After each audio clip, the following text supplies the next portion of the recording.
You guys can meet up with Miss Hakel. Miss Eunice is in the back there waving her hand. And by the way, the children are now using the new children's building, and what a blessing it is. And thank you so much for being a part of making that space possible, not only for this generation of children, but for generations to come.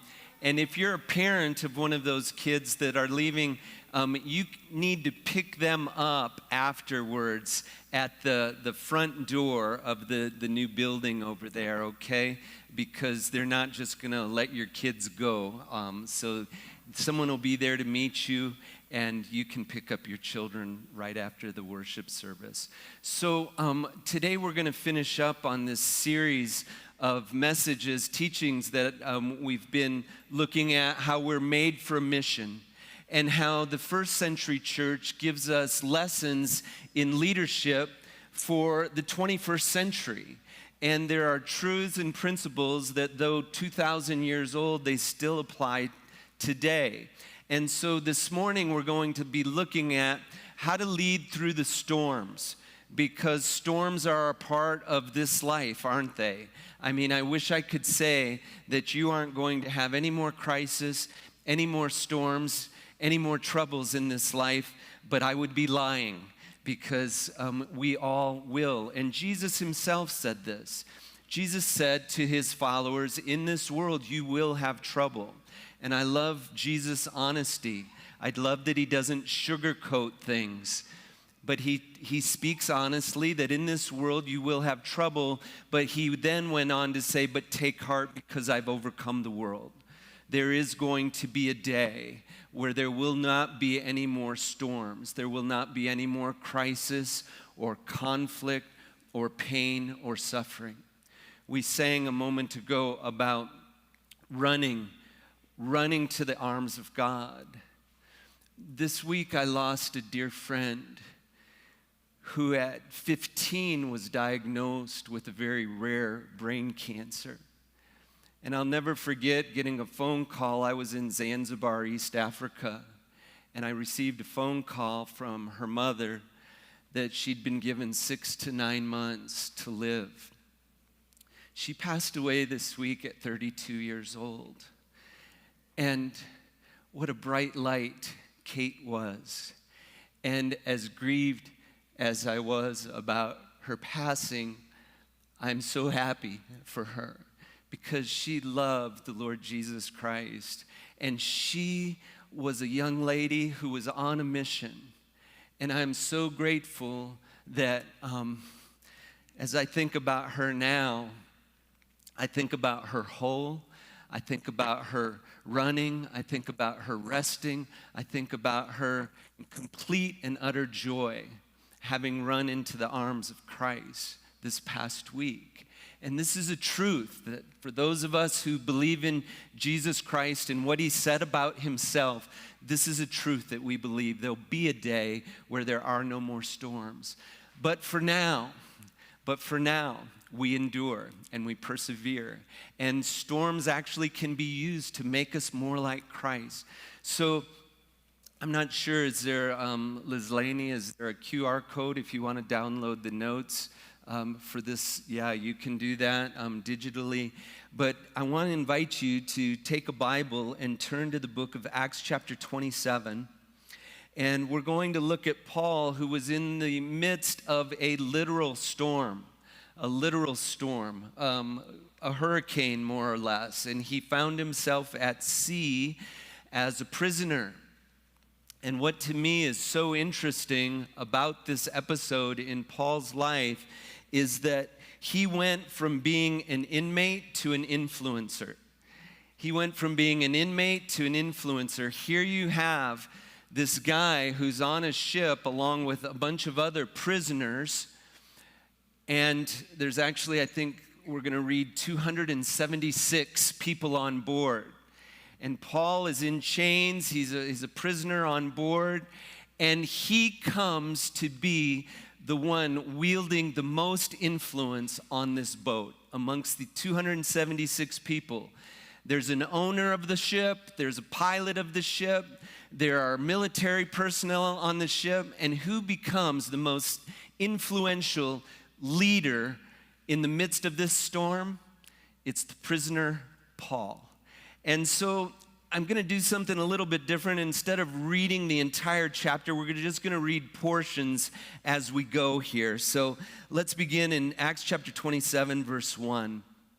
When it was decided that we should sail for Italy, Paul and some other prisoners were handed over to a centurion named Julius, who belonged to the imperial regiment.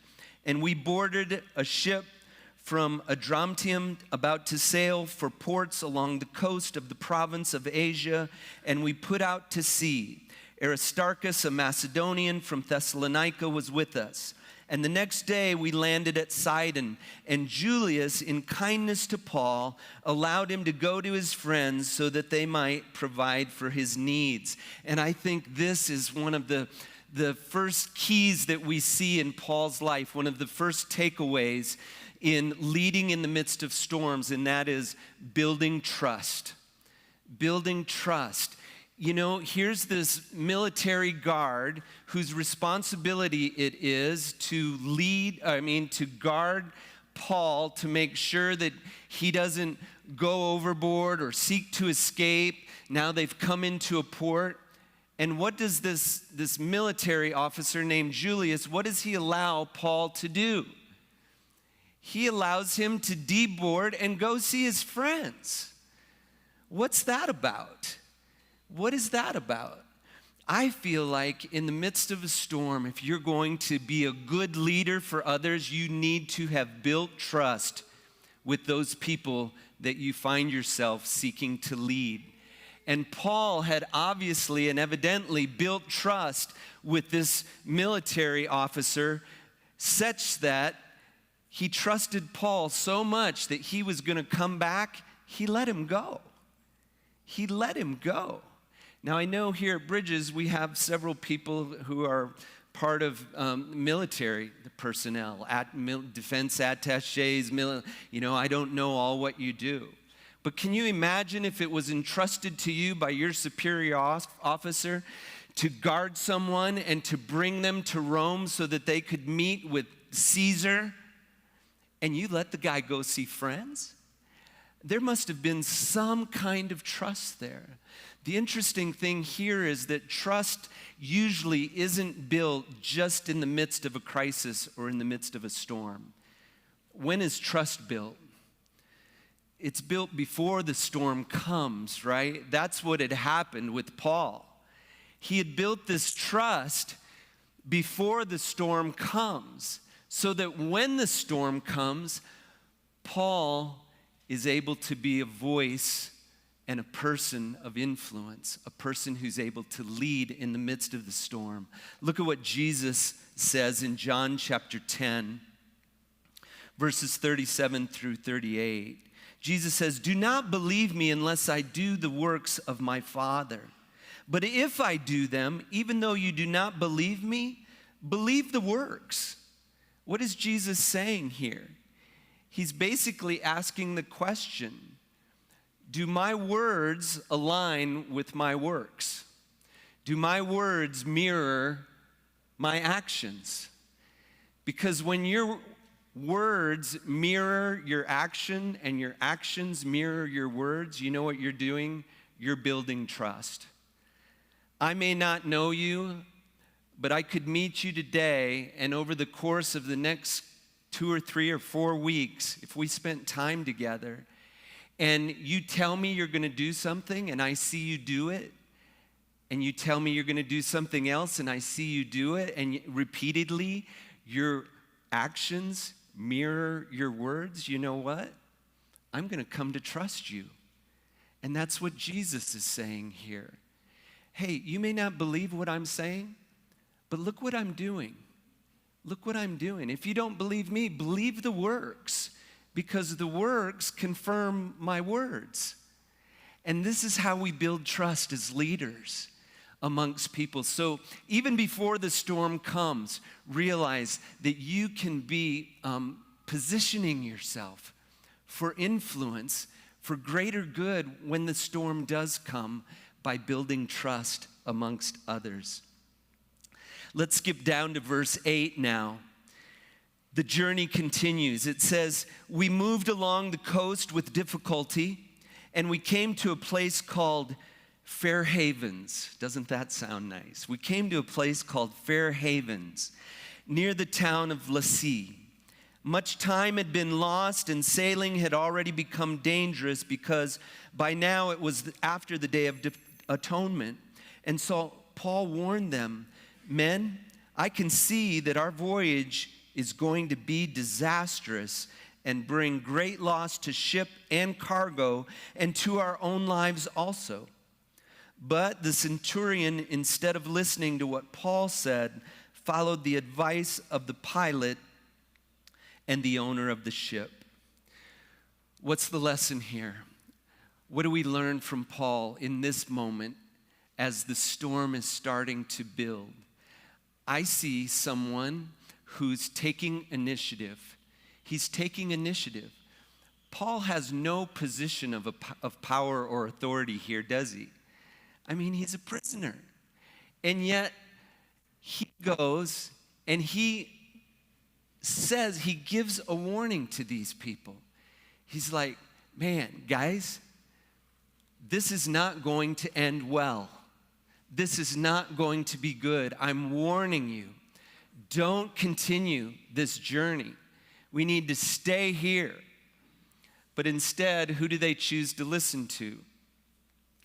The pilot of the boat and the owner of the boat. Do you think they have some ulterior motives? I mean, they have a cargo that needs to be delivered. They're getting paid to do this. Paul is warning, and he's taking initiative. Have you ever been in a place where at the end of a storm, at the end of a crisis, you've thought to yourself, "I knew this was going to happen. I knew this was going to happen." Have you ever been there? Man, I have. I think we probably all have. And the question I ask myself when I get to that place of "I knew this was going to happen" was, why didn't I do anything to prevent it?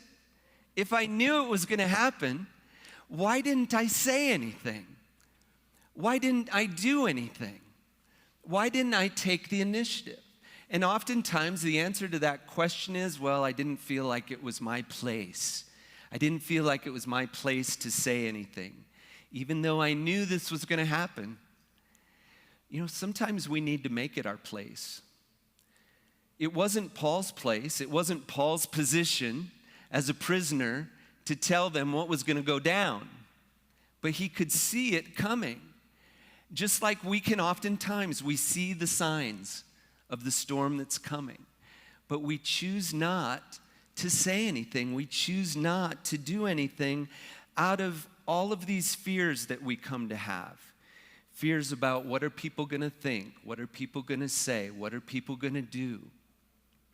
And so we just step back and we do nothing. I believe that God's calling us to be leaders as people made for a mission. Oftentimes it is our place to voice a concern. Oftentimes it is our place to seek to do something, to take initiative. 2 Timothy chapter 1, verse 7. "For the Spirit God gave us does not make us timid, but gives us power, love, and self-discipline." And you might be thinking, well, what difference does it make? Paul took the initiative, and what did they do? They didn't listen. But man, can you see how Paul's credibility is rising? In this moment, we don't see it, but in the rest of the story, we're going to see that his concern is bared out as the storm goes on. And he's able to reference this later. Hey guys, I told you. And now they do start listening to him. Here, they don't listen. But don't use as an excuse, well, they're not going to listen to me anyway. They're just going to go ahead and do what they want to do. Sometimes that's a reason why I don't say anything. They're going to do their thing. Well, they're adults, I can't change their mind. Sometimes they won't listen, but it positions you to be listened to later because you start building credibility. You start building trust, you start building credibility. All of a sudden, what's happening? Your position of influence is growing as well. Let's skip all the way down. They're traveling now through this storm, and let's look at verse 18. It says, "We took such a violent battering from the storm that the next day they began to throw the cargo overboard. And on the third day, they threw the ship's tackle overboard with their own hands. And when neither sun nor stars appeared for many days, and the storm continued raging, we finally gave up all hope of being saved." After they had gone a long time without food, Paul stood up before them and said, "Men, you should have taken my advice not to sail from Crete. Then you would have spared yourself this damage and loss. But now I urge you to keep up your courage, because not one of you will be lost, only the ship will be destroyed." Wow. The storm's intensifying. The storm's getting worse and raging more. And the lesson I learned from Paul in this moment of the storm is to speak confidently. To speak confidently. We see Paul doing this when he says, "Men, you should have taken my advice not to sail from Crete." Now, is Paul being cocky here? Is he being arrogant here? Is this a "I told you so" moment? Wives, have your husbands ever told you, "I told you so"? Husbands, your wives ever told you, "I told you so"? Your boss ever told you, "I told you so"?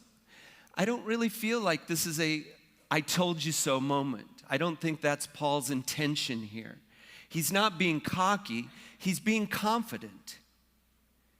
Yes, he's reminding them of the warning that he gave them earlier, but he's also going to encourage them with his confidence by saying, "I urge you to keep up your courage, because not one of you will be lost, only the ship will be destroyed." In the midst of a storm, people need to hear that it's going to be okay, that you need to keep going, that I'm here with you. I'm not abandoning you. I believe in you, and I'm for you. I need to hear that. Some of you are familiar with the love languages, like gift giving or quality time or acts of service. You want to know what my love language is? Words of affirmation. Words of affirmation.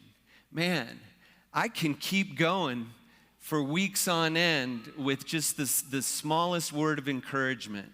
Man, Pastor Dave, thank you. I really appreciated that.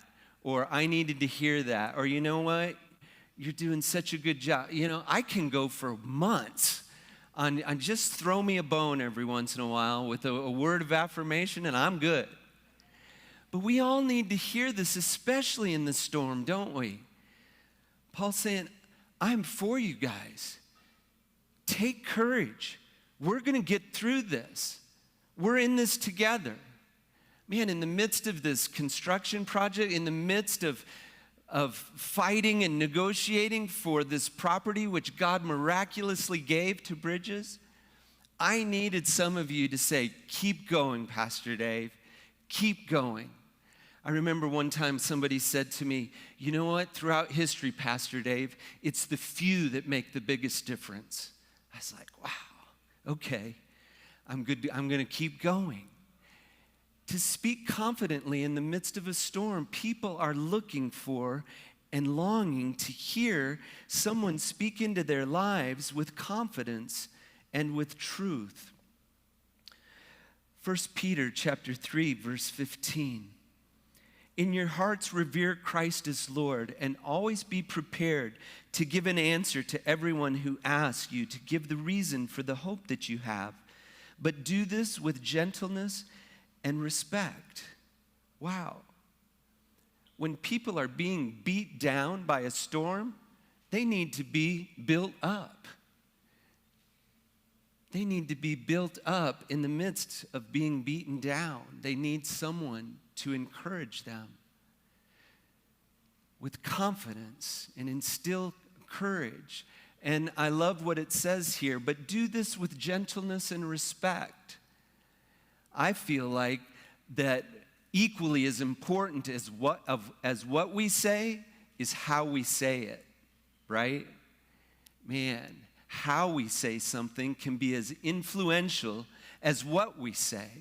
In fact, I'm much more likely to listen to the person who's encouraging me with gentleness and respect than the person who's angry with me or arrogant with me or whatever, rubbing my face in my faults by what they're saying. It might be true what they're saying, but how they're saying it prevents me from hearing it. So speak with confidence because people need to be built up. Be prepared to give hope in the midst of hopeless situation. Man, I imagine these guys are like, what's gotten into this guy? Not only is he a prisoner being hauled off to face Caesar, but he's in the midst of this storm that we're probably not going to survive, and he's telling us to take courage? Who is this guy? Man, hope when people are hopeless, that's like throwing the life vest, right? That's like giving them the lifeline. People need to be built up when they're being beaten down. So speak with confidence. Verses 23 and 25, the story continues. Paul says, last night, an angel of the God to whom I belong and whom I serve stood beside me and said, do not be afraid, Paul. You must stand trial before Caesar. And God has graciously given you the lives of all who sail with you. So keep up your courage, men, for I have faith in God that it will happen just as he told me. Wow. An angel of the God whom I believe and whom I serve visited me last night. Can you imagine going to work tomorrow and someone in your office starting your Monday with that line? An angel of God whom I believe in and whom I serve visited me last night and had this message for me. Crazy, right? But what is Paul doing here? He's demonstrating his faith. He's demonstrating his faith in a big way. In a big way, because if I'm Paul, I might be thinking, man, do I really want to tell them this? They'll think I'm nuts. They'll think I'm crazy. They probably won't listen to a single thing I have to say after this. The demonstration of faith, I believe, is so important in leading and helping others in the midst of a storm.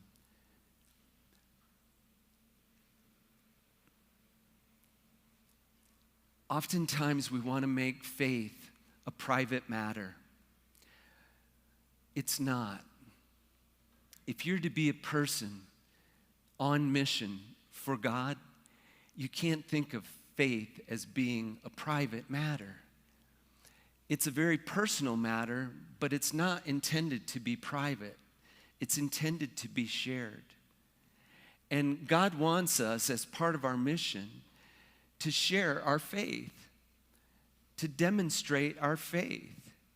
And that can be done, I believe, in every context that you find yourself, in a way that is meaningful and unoffensive and relevant. And I know some of you are thinking right now, well, Pastor Dave, you don't know where I work. You don't know the policies that I have to abide by. You're right, I don't. But I don't believe that God's invited you to be in the role that you're in and to put your faith on a shelf while you do it. I think there has to be a meeting of faith and reality, especially when people are in crisis, in storm. Have you ever heard of the expression, desperate times call for desperate measures? Man, what's wrong with that statement? If I find myself in desperate times, I don't need more desperation and more desperate being added to it. I believe that desperate times call for divine measures. My desperate times, I need God in the midst of my desperate times. I believe desperate times call for divine measures. And you can demonstrate faith in relevant, unoffensive ways. And I don't know how you need to do that. And if you're not sure, I would say, God, I want to be available to others to demonstrate my faith. I'm just not sure how to do it. Would you help me? You know, there might be a moment in your workplace where there's crisis, where there's storm. One of your colleagues is going through something. Maybe when you see that person privately, you can just say, hey, you know what? I'm really sorry that you're going through what you're having to go through. And I want you to know, I'm praying for you. I don't know where you're at and what you believe, but I just want you to know that I'm praying on your behalf. And I've never known anybody who's been offended by that statement. I was with somebody recently who had, it was a secular context. I don't know this person, but they had served me. They had done something to help me, and we didn't speak. She doesn't speak English, and you guys know I don't speak Portuguese. So I just kind of pointed, this is my Portuguese.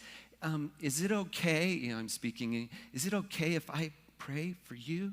And she looked at me like, can I pray for you? And she's like, yeah. And so I just prayed in English. She didn't understand. But when I finished praying, she had this huge smile on her face. And she gave me an embrace and thanked me. You know, I haven't seen her since, and I don't know if I'll ever see her again. But I found that can be such a meaningful way to minister to people, is to just pray for them. And sometimes I'm in situations where I don't know what to say. Have you ever been in those situations? I just don't know what to say. But asking if I can pray for them allows me to talk to God, and I don't have to say anything to the person. I just talk to God on their behalf, and they hear what I'm saying to God, not to them. And it takes the pressure off of me to come up with the right thing to say. And God takes care of them in a way that I can't. And they hear what I'm saying to God, and they're moved by that. So demonstrate your faith. You know, maybe just write a note, and there might be a verse of scripture that you think would encourage this person or comfort this person or be what they need to hear. And you just write them a quick note with that verse and just say, hey, I just wanted you to know I'm thinking about you today. I'm thinking about you today. If there's anything I can do for you, please let me know, because I want to help. You know, things like that can be demonstrations of faith in the midst of a storm. Jesus said in Matthew 7:24, everybody who hears these words of mine and puts them into practice is like a wise builder who built a house on bedrock. Be a wise builder. Demonstrate your faith. Use it as a means of helping others. And then Paul went on to say in verse 26, verse 25 again, he said, keep up your courage, men. I have faith in God that it will happen just as he told me. And then verse 26, he says, nevertheless, we must run aground on some island. You know, Paul's being real with them. And the lesson here to be an influencer in the midst of a storm, I think, is to be honest. Be honest. Again, we don't want to hear what isn't true, right? We need to know what is truth. And Paul is saying, hey, this angel visited me, and we're going to be spared. Take courage, speaking confidently, but he's also going to be honest with them. Nevertheless, we're going to run aground. The ship's going to be destroyed, and we're going to run aground. So the storm's not over. You're still going to face some troubled seas here. I really appreciate honesty, even when it's something that I may not want to hear. I would much rather hear a hard truth than an easy lie. I would much rather hear a hard truth than an easy lie. Man, just be honest with me. Don't tell me what you think I want to hear. I want to know the truth. And I appreciate Paul's honesty in the midst of this. Proverbs 27:6. Faithful are the wounds of a friend, but the kisses of an enemy are deceitful. You know, the truth can hurt sometimes, right? That's the wounds of a friend. The kisses of an enemy, I can live without. They're deceitful. You know, we all have had those people in our lives, right? These quote-unquote enemies. They talk to us the way that we want them to talk to us, but their motives aren't pure. They're being deceitful. They're not being honest. I really believe that in the midst of a storm, people want to be led, not led on, okay? So be honest with people. Don't shrink from the truth in the midst of a storm. Be honest. Verses 29 through 32, the storm continues to rage. Fearing that we would be dashed against the rocks, they dropped 4 anchors from the stern and they prayed for daylight. In an attempt to escape from the ship, the sailors let the lifeboat down into the sea, pretending they were going to lower some anchors from the bow. And then Paul said to the centurion and the soldiers, "Unless these men stay with the ship, you cannot be saved." Unless these men stay with the ship, you cannot be saved. The temptation here is to give in, I think, for Paul. Just let them do what they're going to do. They're going to see that it's a mistake. But Paul refuses to compromise his convictions. He believes so deeply that if they will just follow through on what God has revealed to him, their lives can be spared. In the midst of a storm, it can be easy to compromise, and it can be easy not to care, especially when people aren't listening, especially when people aren't helping themselves or their own cause. I'll be honest, sometimes I get tired of trying to help people who seemingly don't want to be helped. You have any of those people in your lives?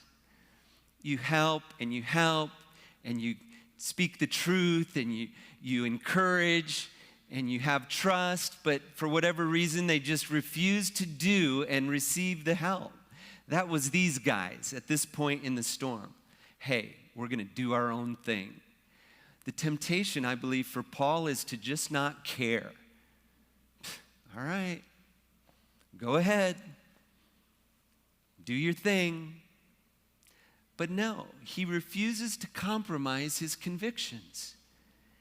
We need to refuse to compromise what we believe in the midst of a storm. Romans 14:22 through 23, the faith which you have as your own conviction before God. Happy is the one who does not condemn himself in what he approves, but the one who doubts is condemned.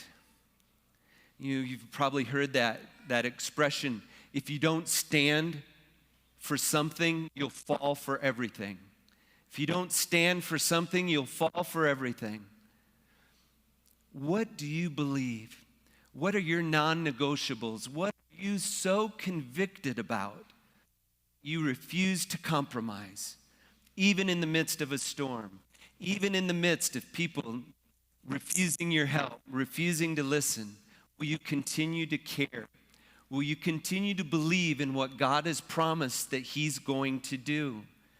Sometimes it's hard to see the promise fulfilled, isn't it? Man, when the storm just keeps getting worse, the temptation's to go back and say, God, did I hear you right? God, are you sure nobody's going to die? Because it's looking like somebody's going to die. But Paul is so convicted about what has been promised, he refuses to give in. God's made promises to us, and I'm so grateful for those promises. There are literally thousands of promises in the Bible that God makes to us. And the Bible says that every promise that God makes will be fulfilled. Every one. So remain true to your convictions. Encourage others. Verses 33 and 34. Just before dawn, Paul urged them all to eat. For the last 14 days, you've been in constant suspense and have gone without food. You've not eaten anything. Now I urge you to take some food. You need it to survive. Not one of you will lose a single hair on your head. Encouragement is a form of caring. And Paul is encouraging them here. He's like, hey, I know what you've been through these last 14 days. And I just need you to know I care about you. And you're going to need this. You may not see it now, but you're going to need it later. You have to eat something. You have to eat something. Have you ever been on a storm at sea? Have you ever been seasick? Wow, that's no fun. The last thing I want to do when I'm seasick is eat. But Paul knew what was coming and need this in order to survive. And so he's speaking encouragement to them. We all need encouragement in the midst of a storm. Ephesians 4:29, do not let any unwholesome talk come out of your mouths, but only what is helpful for building others up according to their needs, that it may benefit those who listen. I like that, according to their needs. A good leader is sensitive to the moment. A good leader is not a one-size-fits-all leader, right? The way you lead in one situation with one person is going to be different in another situation with another person. Paul knew his audience. He knew they hadn't eaten in 14 days. He knew the exact encouragement that they needed. You guys need to eat. You're going to need it. You're going to need it in order to survive. Be sensitive to the moment and the people around you and the need that they have. And then speak encouragement based on that context. And then the final lesson that I learned from Paul in the midst of this storm is just to persevere. A good leader perseveres. A good leader does not despair. A good leader does not give in. Verse 42. The soldiers planned to kill the prisoners to prevent any of them from swimming away and escaping. But the centurion wanted to spare Paul's life and kept them from carrying out their plan. He ordered those who could swim to jump overboard first and get to land. The rest were to get there on planks or on other pieces of the ship. And in this way, everyone reached land safely. Now, if I could, I'd like to read just the beginning of the next chapter, the last chapter of the book of Acts. Once safely on shore, we found out that the island was called Malta. The islanders showed us unusual kindness. They built a fire and welcomed us all because it was raining and cold. And Paul gathered a pile of brushwood, and as he put it on the fire, a viper, driven out by the heat, fastened itself on his hand. And when the islanders saw the snake hanging from his hand, they said to each other, "This man must be a murderer, For though he escaped from the sea, the goddess Justice has not allowed him to live. But Paul shook the snake off into the fire and suffered no ill effects. Wow. Paul just goes from one storm to the next. Talk about being snake bit. He was literally snake bit. He survives this storm. He survives going overboard. He survives the guards wanting to kill him. He survives the swim to the island, reaches into the firewood, and a viper bites him. Like, man, I wonder if the thought ran through Paul's mind, God, give me a break. That thought's run through my mind. Sometimes we move from one storm to the next, right? We're called to persevere. We're called to endure, to keep going. Sharon and I had the opportunity to go to Malta a few years ago. It was back before COVID, wasn't it? And all around the island of Malta, there are monuments and there are signs of Paul's presence there. I remember above one city wall, there was this kind of statue of Paul there with a snake hanging from his hand. The Maltese still love to talk about Paul. He's a hero still in Malta. It's part of their legacy of faith in Malta. Centuries, millennia later, Paul is still a hero in Malta. He became central to their faith. He was a man on a mission. He wasn't a man in a storm. He was a man on a mission. And if you read the last chapter, many people in Malta come to faith as a result of Paul's mission and his testimony. And even the snake bite came to be part of his story that God used for good. If we persevere, God promises fruitfulness from our faithfulness. If we'll be faithful, He'll make us fruitful. We'll close with this from 2 Corinthians chapter 4, verses 8 through 10. Paul writes and says, we're hard pressed on every side, but not crushed. Perplexed, yes, but not in despair. Persecuted, but not abandoned. Struck down, but not destroyed. We always carry around in our body the death of Jesus, so that the life of Jesus may also be revealed in our body. Paul makes it to Rome, just so you know the rest of the story. Paul made it to Rome. And if you read the last verse of the last chapter of the book of Acts, which is the first century church on mission, it says Paul was put in house arrest, and for the next 2 years he continued to faithfully preach the good news of Jesus Christ. Let's pray together. God, thank you so much for the promise of your presence in the midst of our storms. Thank you that there is purpose even in our storm, and that you bring good out of our trials.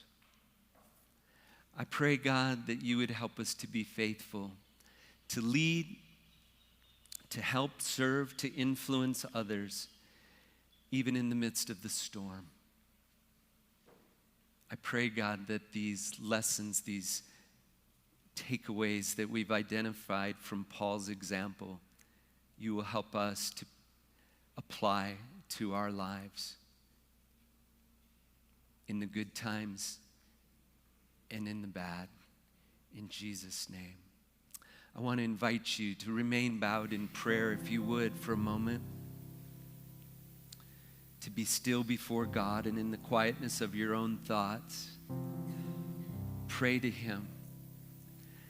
What is it that you need to say in response to what He's spoken to you this morning?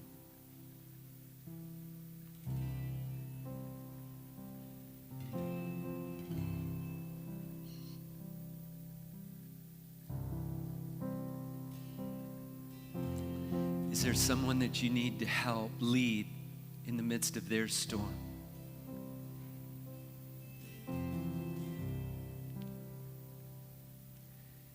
Is there something that you need to do in the midst of your own storm?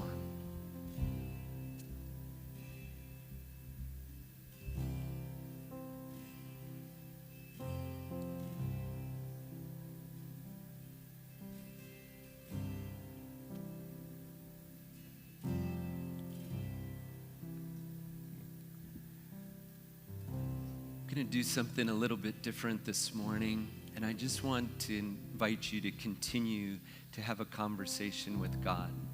But as the worship team sings and leads us in this song, I also want to invite you, if you want to come forward for prayer, I'll be here. I'm going to ask Skip, one of our elders, if he would come to the front. Sharon will be here. Ron will be here. If there's something that we can pray for you about, we invite you to come as the worship team leads us in worship. I love you, Lord. Oh, your mercy never fails me. All my days I've been held in your hands. From the moment that I wake up until I lay my head, oh, I will sing of the goodness of God. And all my